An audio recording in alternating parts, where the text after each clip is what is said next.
నువ్వు చెప్పగానే first Vaishnav reaction ఏంటి ఈ సినిమా? వైష్ణవ్ భయపడ్డాడండి. సార్ బాగుంది, చాలా కథల్లోనే అంటే కొత్తగా ఉంది, కానీ ఫస్ట్ ఫిల్మే కదండి, అంటే సెకండ్ ఫిల్మ్ థర్డ్ ఫిల్మ్ చేస్తారంటే కొద్దిగా ఏదో రిస్క్ అన్న పర్లేదు, కానీ ఫస్ట్ ఫిల్మే కెరీర్ రిస్క్ కదండి. వైష్ణవ్కి రిస్కే, నాకు రిస్కే. చాలా బాగా నచ్చిందండి. తర్వాత వైష్ణవ్లోనూ కొద్ది భయాన్ని చిరంజీవి గారు తీశారు. Okay okay. ఫస్ట్ నీకు రంగస్థలం టైంలో చరణ్ గారితో కొంచెం ర్యాపో పెరిగింది.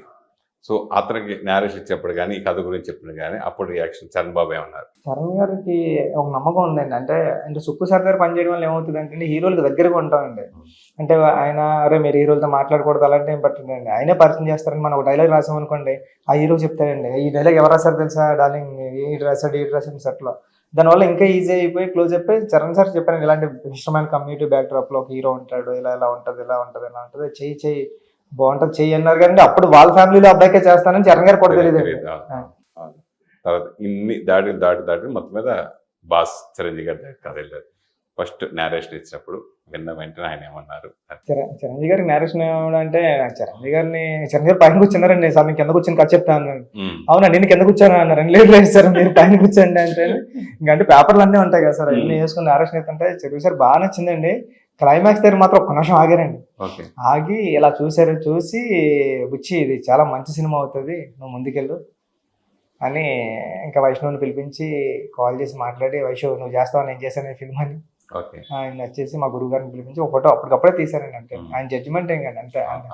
అంటే చిరంజీవి గారు ఏ కథ విన్నా 100% ఇది ఇలా ఉంటే బాగుంటుందేమో ఒకసారి ఆలోచించింది బెటర్మెంట్స్ కోసం అలా చెప్తూ ఉంటారు కదా, అలా మీ కథ విన్నప్పుడు అలా చెప్పిన సందర్భాలు ఏదైనా ఉందండి. అదే ప్లస్ అయిందని నేను చిరంజీవి గారు ఇప్పుడు అనుకుంటాను. అంటే నేను కొద్దిగా హీరోయిన్ క్యారెక్టరేషన్ కొద్దిగా రాడికల్ గా కొద్దిగా ఈ మోడర్న్ అమ్మాయిల లాగా అంటే కొద్దిగా బాగా తీద్దారని ట్రై చేశానండి. అంటే బాగా అంటే కొద్దిగా ఫాస్ట్ గా ఉంటే కాదులని చిరంజీవి సార్ ఉన్నారంటే బుచ్చి కొద్దిగా తగ్గించు, ఎందుకంటే ఫ్యామిలీ కూడా రావాలి, ఇలాంటి కంటెంట్ ఫ్యామిలీ కూడా చూడాలా అని చిరంజీవి గారు ఆ టోన్ డౌన్ చేశారండి అమ్మాయి స్క్రీన్. అందుకే ఈ రోజు రీచ్ ఫ్యామిలీ కూడా వెళ్ళిందండి ఉప్పెన అని నేను ఫీల్ అవుతాను. దానికి మెయిన్ కారణం చిరంజీవి గారు. ఉప్పెన సినిమా ఏ పాయింట్ మీద నేషనల్ అవార్డు మీరు కొట్టారు అంటే? క్లైమాక్స్ అండి, దాంట్లో తిరిగలేదండి. ఎందుకంటే క్లైమాక్స్ లో నేను చెప్పాలనుకున్న పాయింట్ ఏంటంటే అండి, అప్పటికే అది పరువు హత్యలు ఆస్తి తగాదాల్లో జరిగాయి, క్యాష్ లో జరిగాయి, డబ్బుల్లో జరిగాయి, రకరకాల ఇన్సిడెంట్ లో జరిగాయి తప్పండి. ఒక అబ్బాయికి మగతనం తీసేస్తే కూడా ప్రేమ ఉంటది ఇంకా అని చెప్పే పాయింట్ అది ఏదైతే ఉందో లాస్ట్ పాయింట్ అండి. రాయి పాడైపోయినంత మాత్రం దేవుడు పాడైపోతాడు ఏంటి, ప్రేమకి దైవత్వానికి అంగవైకల్యం ఉండవు అని చెప్పి ఆ పాయింటే నచ్చి ఉంటుందండి వాళ్ళకి. మగవాళ్ళందరూ ఈ సినిమా రిలీజ్ అయినప్పుడు ఫస్ట్ 2-3 రోజులు మీకు వ్యతిరేకంగా శత్రుత్వం అయ్యారు తెలుసా మీకు ఆ విషయం? తెలియదండి అసలు. మగతనం తీసేయడం ఏంటి అనే పాయింట్ అప్పుడు బాగా కాంట్రవర్సీ అయింది. ఆ టైంలో ఆ టైం డిస్కషన్ జరిగింది. ఏంటో తర్వాత అలా జనాలు అదే ఆ పాయింటే బాగా నచ్చి అది దానికి చాలా ధైర్యం కావాలి.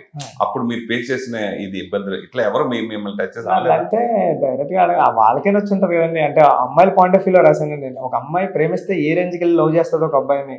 అంటే మగతనం అంటే అబ్బాయిలో 2 కాళ్ళ మధ్యలో ఉండేది కాదు, అనువనువును ఉంటదని చెప్పడానికి ప్రయత్నించాను కాబట్టి అండి వాళ్ళు కూడా అర్థం చేసుకుని ఉంటారని బహుశా. మీకు పెళ్ళైంది, పిల్లలు ఉన్నారు. ఈ కథ చెప్పినప్పుడు మీ మిస్సెస్ ఏమన్నా? మా మిస్సెస్ నేను కథ చెప్పలేదు కానీ సినిమా చూసిందండి. అంటే ప్రసాద్ ల్యాబ్స్ లో సినిమా షో చేసినప్పుడు చూసి మా అసిస్టెంట్ డైరెక్టర్స్ అందరూ చూసాను, నేను బయట ఉన్నాను, నేను చూడలేదండి. ఏడుస్తే వెళ్తా ఈ సినిమా తీసావు ఇంక ఇంటికి వచ్చే పర్లేదు, ఎందుకన్నా గొప్ప సినిమా ఏం అవసరం లేదండి.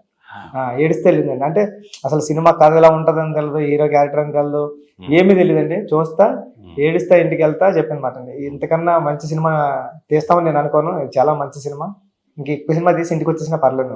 పెళ్లికి ముందు చాలా మంది లవర్స్ మీకు ఉండే ఉంటారు, తర్వాత కూడా చాలా మంది ఉంటారు. వాళ్ళు ఏమన్నారు మిమ్మల్ని? అలాగే ఫ్రెండ్స్ ఉంటారు చాలా మంది ఫ్రెండ్స్ ఉంటారు కదండి. ఫ్రెండ్స్ ఏంటంటే నా క్లాస్మేట్స్ అందరూ కూడా ఉంటారు కదండి, చాలా మంచి సినిమా తీసావు, ఫ్యామిలీ తెలిసి చూసాం అందరూ. ఇప్పటికీ అంటే ఉప్పెన గురించి ఎవరైనా కొత్త వాళ్ళు కనిపిస్తే ఉప్పెన మామూలుగా లేదు, చాలా మంచి సినిమా. నేను పార్క్ లో వాకింగ్ చేసేటప్పుడు కూడా పెద్ద వాళ్ళు కూడా అంకుల్ వాళ్ళ అందరూ కూడా చెప్తుంటారండి చాలా మంచి సినిమా, ఇది మంచి సినిమా తీశారు. అంటే అంత ఏజ్డ్ పీపుల్ కూడా నచ్చిందంటే 60 years 70 years 80 years వాళ్ళు కూడా నచ్చిందండి. అదంటే ఏదో కంటెంట్ కనెక్ట్ అయి ఉంటుందండి. హిట్ టీవీ యాప్, ఇందులో short news, live news, entertainment shows, movies, digital magazines తో పాటు మీ జిల్లా వార్తలను కూడా ఫ్రీగా చూడొచ్చు. ఇంకెందుకు ఆలస్యం, వెంటనే హిట్ టీవీ యాప్ ని డౌన్లోడ్ చేసుకుని ఫ్రీగా ఎంటర్టైన్మెంట్ పొందండి. Hit TV app. Hit TV app. Please download hit TV app. Hit TV app ని ఫ్రీగా డౌన్లోడ్ చేసుకుని ఎంజాయ్ చేయండి. మీకు నచ్చిన ఎంటర్టైన్మెంట్ కోసం హిట్ టీవీ యాప్ ని ఫ్రీగా డౌన్లోడ్ చేసుకుని ఎంజాయ్ చేయండి. హిట్ టీవీ యాప్ని డౌన్లోడ్ చేసుకుని ఆస్వాదించండి, ఆశీర్వదించండి. ఇంతమంది సెలబ్రిటీలు హిట్ టీవీ యాప్ ని డౌన్లోడ్ చేసుకోండి అని చెప్తున్నారంటే ఎంత మంచి యాప్ ఆలోచించండి. అమెరికా అమెరికా అమెరికా అమెరికాలో చదవాలనుకునే వాళ్ళకి విశ్వసనీయమైన పేరు మన శౌర్య consultancy. UK Law 1 Year Masters. UK Law 1 Year Masters. 2 years work permit up to 5 years visa. Contact Saurya Consultancy. Contact 89851 89851.